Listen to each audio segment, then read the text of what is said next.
Bonjour à tous, donc bienvenue dans cette formation à la création de posts LinkedIn. Dans cette formation que j'ai appelée le Goûter 2.0, je vais vous apprendre à réussir vos posts LinkedIn et Facebook, et donc à réussir aussi vos campagnes de communication et vos campagnes de création de contenu et de promotion de contenu, en particulier grâce à LinkedIn. Pourquoi est-ce que c'est moi qui ai décidé de faire cette formation? Parce que vous avez peut-être remarqué que, en tout cas sur LinkedIn, je suis devenu beaucoup plus influent qu'au début quand je me suis lancé sur ce réseau social et je commence à avoir du coup de l'expérience, des tips à partager. J'ai eu pas mal de demandes à la fois côté School Team, à la fois côté startup pour vous faire monter en compétence sur le sujet et donc j'ai décidé de créer ce petit workshop vidéo qui sera assez court. Je vais vraiment essayer d'aller à l'essentiel, de vous donner un maximum d'exemples, parler un peu de ma pratique pour vous faire monter en compétence sur le sujet. Sachant que moi j'utilise principalement LinkedIn et c'est ma stratégie en tout cas, pour faire la promotion de nos événements Schoolab, en particulier des retours d'expérience d'entrepreneurs. Et c'est devenu, mon compte sert principalement à ça actuellement, mais vous verrez, euh, j'ai imaginé une stratégie qui fonctionne assez bien aussi pour l'équipe startup, où chacun poste en fait en fonction de son secteur d'expertise, et c'est une stratégie qui est assez payante. Donc, pour vous donner un petit peu quelques chiffres de l'impact qu'a eu ma formation sur les membres de la School Team qui ont assisté. Là, très récemment, côté startup, ça a été pour nous un réel enjeu en fait. Côté équipe startup, ça a été pour nous un réel enjeu d'avoir une stratégie LinkedIn d'équipe. Et comment est-ce que j'ai procédé pour pour former Anne notamment et Élise sur la création de posts LinkedIn, c'est que j'ai segmenté l'équipe startup en pôle d'expertise. Chacun dans l'équipe startup, on est expert, que ce soit sur la pédagogie pour Marine, que ce soit sur le programme Pépite pour Anne et le contact avec les entrepreneurs, que ce soit pour l'international et la création de programmes avec Élise, Martin sur l'organisation, Romain sur l'acquisition et ainsi de suite.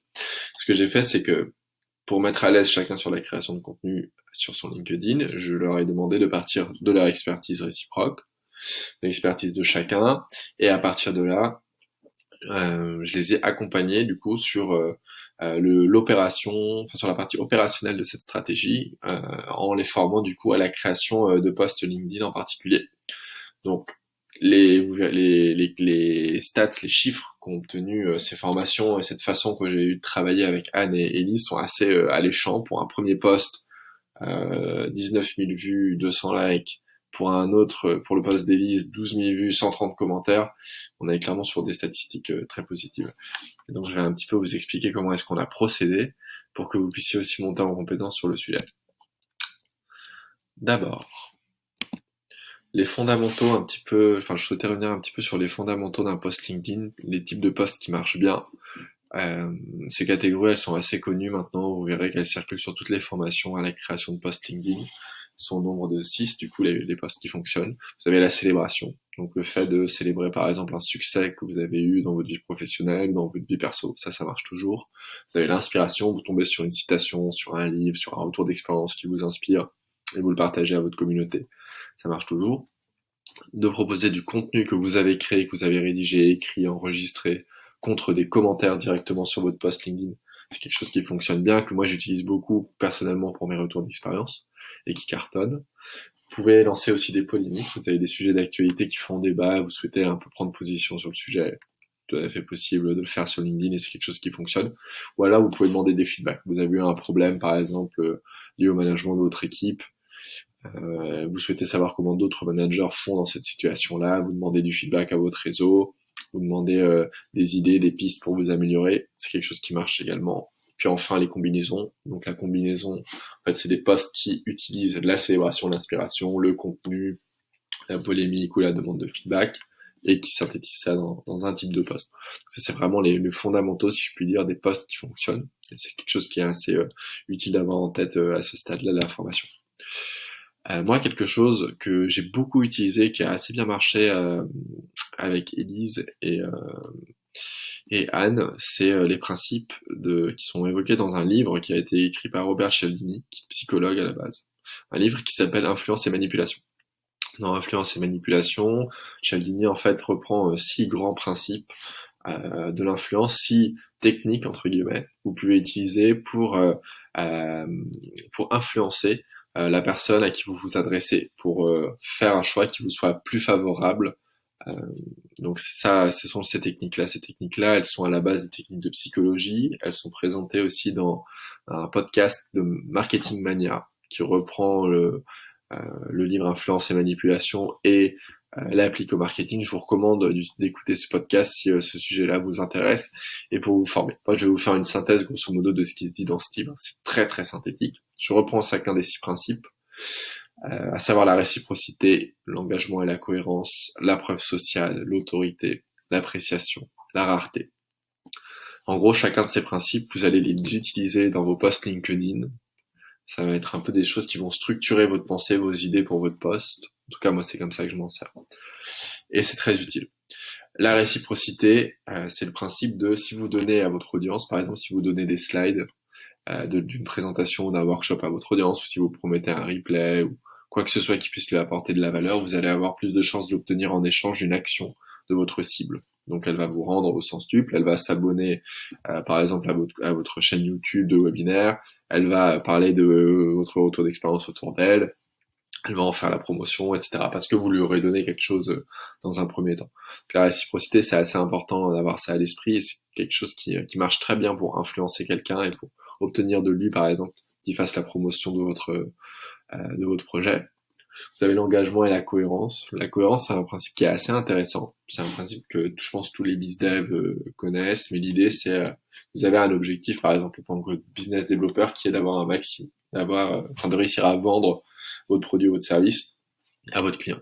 Si vous y allez un peu brut de décoffrage en lui disant achète mon produit, moins de chances que le client achète que si vous divisez en fait cette prise de décision d'acheter en plein d'étapes intermédiaires, en plein de micro-engagements intermédiaires. Pour vous donner un exemple, typiquement quand on vous harangue dans la rue, par exemple quelqu'un qui bosse pour une association humanitaire, enfin pour une organisation humanitaire, bah d'abord vous posez la question de est-ce que vous aussi vous souhaitez un monde plus juste? Question à laquelle vous allez forcément répondre oui. Ensuite, il va vous demander si vous seriez prêt à agir pour un monde plus juste. Il y a de fortes chances que vous disiez oui, tout le monde souhaite agir pour un monde plus juste. Et puis, il va vous demander est-ce que vous seriez prêt à donner de l'argent pour un monde plus juste. Là, puisque vous avez dit être prêt à agir pour un monde plus juste, là on vous demande de l'argent, par principe de cohérence justement. Il y a plus de chances que vous disiez oui.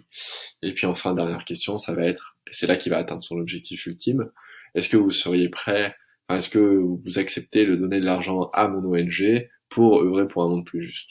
Et la probabilité que vous disiez oui est bien plus forte parce que justement cette prise de décision, cette décision finale, elle a été divisée en micro-engagements. Ça c'est quelque chose qui marche assez bien et qui en fait correspond grosso modo aux différentes étapes d'acquisition d'un lead. Et plus c'est segmenté, plus c'est divisé, plus il y a de micro-engagements, plus vous avez de chance, parce que la personne souhaite être cohérente, qu'elle accepte. Ensuite, vous avez la preuve sociale. C'est un principe vraiment de base du marketing et qui marche toujours. C'est de se mettre à la place de votre client. S'il a le choix entre vous et un concurrent, que vous lui dites ma solution, il y a 4 fois plus de clients qui l'ont choisi, contrairement à que 4 fois plus de personnes ont choisi ma solution que celle de mon concurrent. Et ben, votre client qui est en situation d'incertitude aura beaucoup plus de chances d'aller vers votre solution parce que beaucoup plus de personnes avant lui y ont été. Ensuite, vous avez le principe d'autorité. Le principe d'autorité, c'est de mettre en avant du coup un titre, un uniforme. C'est en fait une situation dans laquelle une personne ou une entité fait figure d'autorité, est considérée comme légitime, comme au-dessus, comme plus pertinente, comme étant supérieure dans un contexte particulier.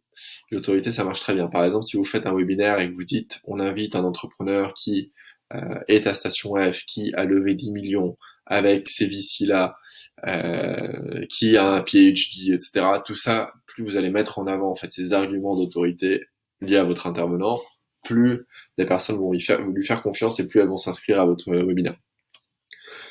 L'avant-dernier principe, c'est l'appréciation.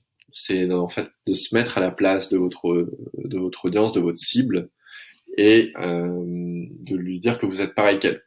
Par exemple, si vous avez une cible, vous vous adressez à une cible et vous allez lui expliquer, et c'est ça l'appréciation, que vous aussi vous êtes passé par les mêmes étapes, par les mêmes problématiques qu'elle, que vous comprenez très bien ça, que vous avez des points communs. Bref, c'est tous les moyens que vous allez avoir de créer une connexion, de créer des points communs, des ressemblances avec votre cible. Et ça va pareil, augmenter les chances que votre cible accepte de collaborer avec vous. Enfin, le dernier principe, c'est le principe de rareté. Donc, ce qui est rare est cher, ce qui est disponible en accès limité est cher, a plus de valeur, ce qui est disponible dans un temps limité a plus de valeur, ce qui est série limitée, bref. Dès qu'il y a une limitation, dès quelque chose, euh, vous avez plein de moyens de mettre en avant la rareté de votre proposition de valeur, la solution, ou tout simplement en disant que vous êtes la seule startup à proposer ça à vos clients. Typiquement, ça va dans ce sens de principe de rareté. Moi, comment je procède très concrètement, parce que tout ça peut sembler un peu théorique, c'est que je reprends les 6 principes de rareté que maintenant je pense avoir, dont j'ai bien compris la définition, et j'ai bien compris ce que chacun apporte aussi à un argumentaire quelconque. Et à chacun de ces principes, à chaque fois que je dois créer un post, à chaque fois que je dois faire la promotion d'un événement, bref, même à chaque fois peu importe le contenu que je crée, en fait, je reprends les 6 principes et je fais un brainstorm, en fait. Je note toutes les idées associées à chacun de ces principes que je peux avoir et qui vont faciliter la promotion de mon contenu ou qui vont faciliter l'engagement autour de mon post. Et ce brainstorm-là, je le fais en gros en 10 minutes, je note toutes les idées qui me viennent associées à ces 6 principes. Et après, ça me fait une espèce de grosse boîte à idées de tout ce que je peux mettre dans mon post ou dans ma com ou dans mon contenu. Euh, et à partir de toutes ces idées qui ont été générées, je sélectionne les 3 qui me semblent les plus payantes, dont je pense qu'elles vont avoir le plus d'impact sur mon audience. Et c'est elles qui deviennent structurantes du coup pour mon contenu. Et ça marche assez bien. Je vous recommande vraiment cette petite technique que j'utilise. Je vais vous donner un exemple du coup de campagne réussie pour un petit peu aller en profondeur sur ce sujet-là, parce que notamment il m'avait été posé la question sur les webinars, comment faire une campagne réussie du coup de promotion d'événements et de webinars. Donc j'ai pris un exemple moi de campagne que je considère comme étant la meilleure campagne que j'ai effectuée du coup en matière de communication pour un webinar. C'était sur un sujet donc évidemment très alléchant, comment organiser son équipe pour lever 500 000 euros de financement non dilutif. Évidemment, en fait, peu importe l'intervenant, peu importe la personne avec laquelle vous souhaitez créer un contenu, vous aurez toujours cet enjeu il faut que ça réponde réellement à un besoin de mon audience, et c'est la question principale à se poser. Et après, une fois que j'ai formulé, il faut travailler sur la formulation de ce besoin pour en faire une problématique, une question, quelque chose qui soit putaclic, donc qui donne envie à votre audience d'y assister, qui se dise, ok, ici il se passe un truc dingue, il faut absolument que j'assiste à cet événement, c'est incontournable, la personne est experte, etc. Ça, c'est hyper important et c'est vraiment la base, je pense, pour faire une campagne qui marche. En l'occurrence, on avait trouvé un titre qu'on trouve qui était très prometteur, très alléchant, qui faisait une promesse ambitieuse, mais en même temps, notre entrepreneur avait vraiment craqué le sujet du financement dilutif. Il a eu une vraie expertise là-dessus, donc on n'était même pas dans la survente avec ce type de webinaire. Donc pensez toujours à ça avec vos intervenants, trouvez un titre vraiment qui attire l'attention. Posez-vous toujours la question pourquoi est-ce qu'il faudrait que j'assiste à ce webinaire. Mon objectif que je m'étais fixé, je m'étais mis un objectif ambitieux. Je m'étais dit, il faut que j'ai 200 inscrits à ce webinaire, soit le record en termes d'inscription par rapport à tous les webinaires que j'avais déjà organisés. Finalement, ça s'est très bien passé. J'ai eu 230 inscrits à ce webinaire-là, ce qui était notre record absolu. Et parmi ces 230 inscrits, 120 personnes ont participé au webinaire. Donc c'était un gros webinaire, mine de rien. Et qui s'est en plus de ça très bien passé, qu'on avait bien préparé avec l'intervenant. Que j'avais accompagné tout au long de la création de son contenu, qui m'avait demandé des feedbacks, qui en plus de ça était excellent sur le sujet. Donc merci à lui. Donc comment est-ce que j'ai procédé en fait pour mesurer en fait ce qui marchait et ce qui ne marchait pas dans mes actions de communication, parce que c'est hyper important. À chaque fois que vous allez lancer une action de com, ce qui est important, c'est de savoir qu'est-ce qui marche pas dans ce que vous faites, et de pouvoir faire un petit peu un suivi, un reporting. Ça, c'est assez important si vous commencez à faire de la communication sur votre proposition de valeur, ou peu importe sur ce que vous souhaitez vendre. Essayez de traquer un petit peu pour savoir qu'est-ce qui marche pas, et pour pouvoir apprendre et itérer justement. Donc moi, là en l'occurrence, je prends l'exemple du webinaire pour lequel j'ai fait la promotion. En gros, c'était un webinaire qui avait lieu sur Zoom. Donc sur Zoom, vous avez un outil super qui permet de générer plein de liens. en fonction du réseau social, du canal d'acquisition, du type de contenu, de vos posts, etc. Vous pouvez générer des liens. Pareil avec UTM Builder, qui permet de traquer tous vos liens, donc de savoir en fait à chaque lien que j'ai envoyé à cet endroit-là, combien j'ai eu de clics, combien j'ai eu d'inscrits, combien de personnes ont participé au webinaire, leurs adresses mail, etc. Tout ça est hyper pratique, parce qu'en plus après vous pouvez faire du suivi du coup des personnes qui se sont inscrites par exemple.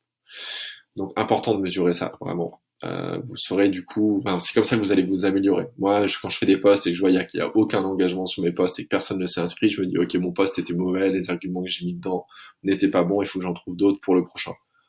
Donc important de faire ça, de prendre cette habitude de mesurer.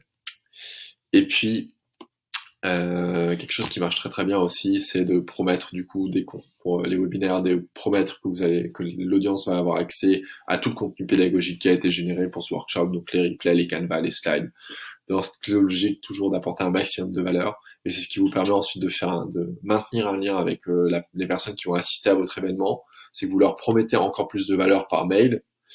Et après, les personnes du coup sont réengagées. Souvent, vous réécrivent, vont consulter vos replays, vos slides, vont peut-être vous réécrire. Vous pourrez leur pusher, les inscrire à votre newsletter ensuite, pour ensuite leur pusher, par exemple, votre appel à candidature pour le programme Starter, etc. Donc, elles vont entrer progressivement dans votre tunnel d'acquisition et c'est là que ça devient vraiment intéressant. Et vous les aurez déjà travaillé au corps, si je puis dire, avec dès votre webinaire. Donc, comment est-ce que j'avais fait pour faire de la com sur ce webinaire à propos financement dilutif? J'ai eu une campagne qui s'est déroulée sur une dizaine de jours et j'ai fait 6 posts, si je me souviens bien. J'ai fait un premier post que j'ai partagé sur LinkedIn, Slack, Facebook, qui m'a permis de voir en fait qu'il y avait un product market fit. Donc de savoir que le titre de mon webinaire était bon parce qu'on a eu 50 inscrits directs. C'était donc pour un premier post, j'avais jamais eu d'aussi bon premier post en gros pour une campagne webinaire. J'ai utilisé différentes techniques, j'ai fait un peu de storytelling, j'ai posé une problématique qui était hyper claire, qui est une problématique en plus qui agite pas mal l'écosystème startup. J'ai essayé de prendre position de manière originale aussi par rapport à cette problématique, en expliquant qu'en plus on avait trouvé un entrepreneur qui avait un hack, qui avait un insight, quelque chose d'assez unique à dire sur le sujet. Et j'ai mentionné évidemment des chiffres et un call to action euh, assez fort. Je les ai mis en gras chacun de ces éléments. Donc le storytelling, c'était un peu raconter l'anecdote du sprint planning, la problématique qui est posée, lever ou ne pas lever, la prise de position avec la présentation du point de vue en fait de Fabien sur le financement non dilutif et le fait qu'il avait hacké le sujet parce qu'il avait levé 500 000 euros grâce à ça, ce qui est vraiment quelque chose d'assez exceptionnel pour ceux qui connaissent ce type de financement. Et le fait que voilà, il avait hacké le truc, il a une solution miracle. Donc tout ça avec un chiffre. C'est en gros ce qui laisse à penser que la personne qui va assister à ce webinaire-là, à la fin, elle saura comment lever 500 000 euros, ce qui est énorme, ce qui en fait un webinaire hyper rentable en fait. Et ça marche très bien évidemment comme argument. Et enfin le call to action d'ajouter l'événement à son agenda et du coup de se préparer aussi à y assister. Donc ça c'était un premier post donc, qui a bien fonctionné. Ensuite j'en ai fait un deuxième. Pareil, j'ai repris des éléments, mes éléments habituels, donc toujours partagé sur Slack, LinkedIn et aussi à nos partenaires, parce que on a créé des partenariats depuis avec des écoles et tout. Vous leur envoyez en fait directement le lien de l'événement, ils sont super contents, ça apporte de la valeur à leur réseau, leur écosystème. On a eu 20 inscrits sur ce post-là. Donc là, c'était un post qui était un peu plus long, j'avais testé d'autres choses, donc il a un peu moins bien marché aussi parce qu'il paraissait seulement 2 jours après le premier et que la première vague d'inscription avait déjà eu lieu. Mais bon, 20 inscrits, ça reste très, très honorable.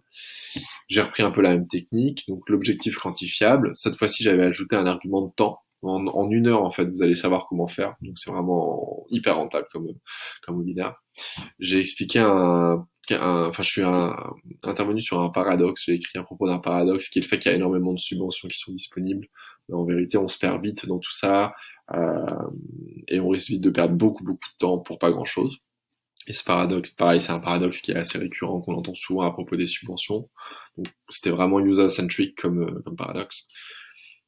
J'ai utilisé du coup de l'appréciation, donc le fait que je me mette un peu à la même échelle que mon audience, en lui disant que moi aussi j'ai rencontré le même problème qu'elle, et que je sais que c'est compliqué et que j'ai de l'empathie en gros pour eux. C'est ça ce qui aide à l'appréciation. Après, j'avais un insight à propos de son secret, donc le secret qu'avait trouvé Fabien pour hacker le sujet. Donc ça marche toujours. Donc ça mettait en valeur en plus l'intervenant. Et puis le call to action, toujours le même. Là, j'étais pas très inspiré, donc j'ai gardé Mark Your Agenda. Donc là, on était vous vous rappelez, on avait 230 230 inscrits in fine avec un objectif de 200 qui a été dépassé du coup. Là, avec ces deux postes, on est déjà à 70 inscrits. Euh, Là, j'ai eu une erreur dans le décompte de mes posts, donc c'était le poste 3. Celui-là, il est paru uniquement sur LinkedIn. Par contre, il nous a fait 30 inscrits et c'est un post qui a eu 50 commentaires. Je vais vous expliquer comment ça s'est passé. Donc, on est passé à 100 inscrits grâce à ce post. On était content.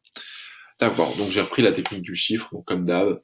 Là, c'était recevoir sans conseil de levée de fonds indispensable. Sans conseil, évidemment, les gens se disent, OK, il y a énormément de valeur, sans conseil, c'est énorme.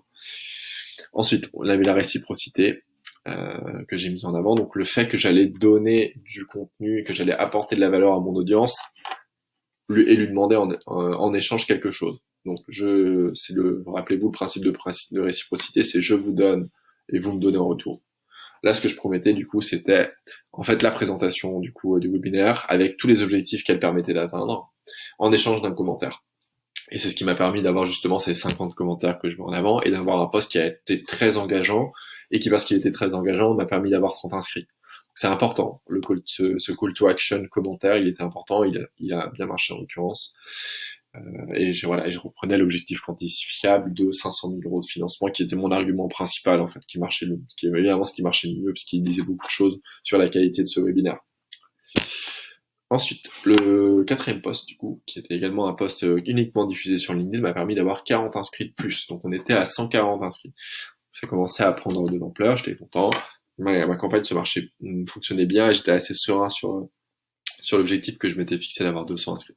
Là, j'ai utilisé plusieurs choses. J'ai utilisé la technique de la rareté sur le fait que vous aviez, en gros, je disais, passer à côté de 500 000 euros dans le sens, vous avez là, vous allez avoir une opportunité unique de gagner 500 000 euros. Est-ce que vous comptez vraiment passer à côté? Donc, ça appelait à la fois la rareté, parce que 500 000 euros, évidemment, c'est de la valeur et tout le monde est attiré par ça. Et en même temps, de la cohérence. Qui passerait à côté de 500 000 euros? Personne. Donc, tout le monde se disait à cette première question, non, je vais pas passer à côté. Évidemment que je vais lire la suite du post.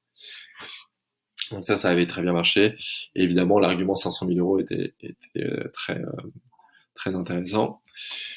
Ensuite, j'utilisais un principe d'appréciation, donc avec la première phrase de mon post, qui parle du fait de perdre son pouvoir, qui parlait du fait que tous les entrepreneurs rêvent de lever des fonds. Donc l'idée c'était de dire, on est tous pareils en fait. On est tous, je suis comme vous, moi aussi je rêve de lever des fonds. Donc ça c'est l'appréciation. Mais, et ça c'est là l'insight, en levant des fonds, vous le savez peut-être pas, mais vous allez perdre votre pouvoir décisionnel et ça peut peser sur votre startup, ça peut avoir un impact monstrueux. Il y a des investisseurs avec lesquels vous aurez pas envie de bosser, il faut absolument les éviter. D'où l'importance du financement non dilutif. Donc, le paradoxe, c'est, en fait, quand tout le monde rêve de lever des fonds, mais en fait, lever des fonds, attention, il y a des pièges. Ça, c'est paradoxal. Et je répondais à ce paradoxe par un insight. 500 000 euros en non dilutif. Donc 500 000 euros de levée qui n'ont pas d'impact sur votre prise de décision, sur votre autonomie dans la boîte. Donc ça, évidemment, c'est un argument qui était payant. Et il y a plein de fondateurs qui sont hyper sensibles à cet argument-là. Donc je m'assurais, là encore, par une logique user-centric, que la formulation de mon poste apportait réellement de la valeur aux entrepreneurs. Ensuite, argument d'autorité, c'était sur le côté brillant travail de vulgarisation de Fabien, le fait que ce soit le seul entrepreneur aussi. Ça, c'était sur la rareté à nouveau, qui est craqué le sujet dans mon réseau à ce niveau-là. Donc ça a ajouté encore de la valeur. Et puis je finissais par l'argument le plus payant, qui était de dire qu'en fait c'était l'heure de webinaire la plus rentable de votre vie d'entrepreneur. Ce qui était sûr, puisque en une heure, vous pouvez potentiellement apprendre à lever 500 000 euros. C'était très rentable. Donc ce poste, c'est le poste qui a le mieux marché, il me semble, sur ma campagne. J'avance. J'ai fait ensuite un cinquième post, du coup, pareil, uniquement sur LinkedIn. Moi, je suis très, très LinkedIn. Où là, j'insistais beaucoup plus sur l'urgence, donc sur le fait qu'il restait 24 heures pour s'inscrire au webinaire. Et je parlais un peu de la FOMO, donc du fait que si vous n'y alliez pas, en fait, vos concurrents iraient, vous piqueraient les idées et sauraient comment lever 500 000 euros et pas vous. J'insistais également sur l'autorité, sur un principe d'autorité, donc la réputation de Fabien. le fait qu'il y avait déjà des business angels et même des spécialistes de l'investissement startup qui allaient à ce webinaire, ce qui était vrai en plus, et qui disaient que Fabien, en gros, sous-entendait que Fabien avait tellement craqué le sujet que même des spécialistes de l'investissement allaient assister à ce webinaire. C'était un post assez facile, j'avoue, en termes d'arguments, mais qui a quand même permis de ramener 20 inscrits. En plus de ça, je rappelais du coup la valeur, tout le contenu pédagogique qu'on souhaitait apporter. Donc, sur un principe de réciprocité. Donc voilà, donc ça c'était mes 5 posts, puisqu'il n'y en avait que 5 du coup, qui m'ont permis d'atteindre donc mon objectif qui était d'avoir 230 inscrits. Et pour vous faire une toute petite synthèse de tout ce que je viens de mentionner, puisque je tenais à vous évoquer un peu toutes les idées que j'avais générées autour de cette campagne de communication, parce que peut-être que ça fera émerger d'autres idées chez vous pour vos campagnes. Là, je reviens du coup plus sur une synthèse. En gros, l'anatomie d'une campagne réussie. Pour moi, la première question à se poser, c'est hyper important, c'est de se demander pourquoi est-ce que votre cible assisterait à votre webinaire. Et constamment, quand vous rédigez vos posts, mais tous vos contenus, ça c'est vraiment la base du marketing, demandez-vous pourquoi votre audience devrait assister ou lire ce que vous faites, assister à vos webinaires ou lire vos contenus. C'est vraiment la question fondamentale. Il faut toujours être, et c'est le design thinking qui dit ça, toujours être centré sur l'utilisateur. Mettez-vous toujours à votre place de l'utilisateur. Qu'est-ce que, en tant qu'utilisateur, je gagne à aller à ce webinaire-là? Là-dessus, les 6 principes de Cialdini sont abattables. Je vous recommande vraiment de les utiliser et de vous les approprier aussi. Ensuite, toujours, à chaque fois que vous souhaitez faire la promotion de quelque chose, tout type de contenu, mais tout type d'événement, trouvez un titre qui soit vraiment accrocheur, qui donne envie à la personne de venir, que ce soit et que ça parle d'une problématique que tout le monde dans votre audience rencontre, par exemple. Là, vous êtes sûr qu'il y aura beaucoup de monde, et proposer, parce que moi, c'est un format c'est le seul format que j'utilise pour formuler, par exemple, mes titres de retour d'expérience, c'est avoir un objectif quantifiable, genre passer de 1 à 10 000 abonnés sur Instagram dans un temps record. Donc passer de 1 à 10 000 abonnés sur Instagram en 3 semaines. C'est un autre exemple de webinaire qu'on avait organisé qui avait cartonné. Donc regardez cette logique toujours pour savoir en fait, votre audience, quand elle voit votre événement et qu'elle sait qu'elle va passer de 1 à 10 000 abonnés sur Instagram, déjà elle se dit waouh. Et si en plus elle sait que c'est dans un temps record ou en 3 semaines, il y a encore plus de chances que ça marche. Toutes les personnes qui vont être intéressées par Instagram, vous pouvez être sûr qu'elles seront à ce retour d'expérience. Il faut créer ensuite des visuels qui sont attrayants, si possible avec des photos de l'intervenant. En fait, les visages, quand il y a des visages sur vos visuels, ça augmente le taux de conversion. Les personnes se sentent davantage émues, touchées. Ça crée plus d'empathie et donc ça augmente le nombre d'inscrits, fatalement, l'engagement autour de votre post. Je prends par exemple le post que je vous ai montré au tout début, qui avait été fait avec Anne, pour faire la promotion, pour qu'elle annonce ce qu'elle allait faire sur son LinkedIn. Elle avait une photo d'elle et c'est en partie ce qui explique le succès du coup de ce post-là. Donc les photos, c'est assez important. Des photos de vous et de visage. Vous pouvez aussi, à chaque fois que vous lancez en introduction, ça peut être intéressant dans tous les posts que vous faites ou les articles et tout, d'avoir directement une problématique qui accroche l'attention du spectateur pour qu'on se dise ok, dès la première phrase, on sait où on est, la problématique elle est posée, on sait quelle est la direction que ça va prendre, et immédiatement ça augmente la concentration du lecteur et de l'audience et ils vont avoir plus envie de lire la suite. Posez-vous aussi toujours la question quand vous faites du contenu, de vous demander comment est-ce que je peux apporter de la valeur à mon audience. Et toutes les idées que vous pouvez avoir qui apportent de la valeur à votre audience sont bonnes à prendre. Vraiment, tout peut marcher. Apporter de la valeur, ça peut être en envoyant des slides, ça peut être en présentant des insights, ça peut être en faisant des synthèses, en envoyant des replays. Il y a plein de manières d'apporter de la valeur, notamment par la pédagogie à votre audience. Et ça marche toujours. Vous pouvez également dans vos posts LinkedIn en particulier mettre des hashtags ou dans vos articles mettre des mots-clés spécifiques pour qu'on puisse identifier l'objet du post rapidement et faire gagner du temps à votre lecteur. Et enfin, dernier conseil, c'est toujours avoir un call to action dans tous les contenus que vous produisez, que ce soit demander des commentaires ou que ce soit abonnez-vous à une newsletter ou que ce soit réserver un créneau téléphonique pour approfondir le sujet, enfin qu'importe. Mettez un call to action, ça vous permet de transformer un simple lecteur en lead potentiel, voire client. Donc c'est toujours très payant. Voilà un petit peu ce que j'avais à vous dire. Félicitations du coup, vous êtes a priori maintenant un expert sur LinkedIn, en tout cas avec les principes que je vous ai mentionnés. Moi ça s'est très bien passé me concernant. Ça se passe très bien également pour Élise et Anne qui ont déjà commencé l'aventure de devenir influenceuses sur LinkedIn. Donc voilà. Je pense que je me suis permis de faire cette formation parce que je pense que mon accompagnement sur la création de postes notamment a fait ses preuves et, euh, et voilà, et je voulais vous partager cette expérience. Donc n'hésitez pas à m'écrire par MP sur Slack si vous avez d'autres questions à ce propos. Voilà, merci à tous pour votre écoute. Salut!